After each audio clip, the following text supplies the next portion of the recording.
یه روز یکی از رزمنده ها دیر به صبحگاه رسید. فرمانده برای اینکه رزمنده بسیجی رو تنبیه کنه گفت باید در 2 دقیقه 150 تا صلوات بفرسته.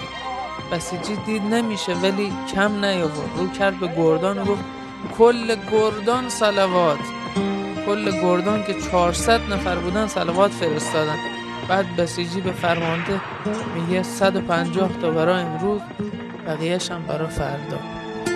به این عکس ها خیره شو به اون روزهای پر از خاطره، نخوا گرمی خواب چشم کسی بذاره که بیداری یادت بره. به این عکس ها خیره شو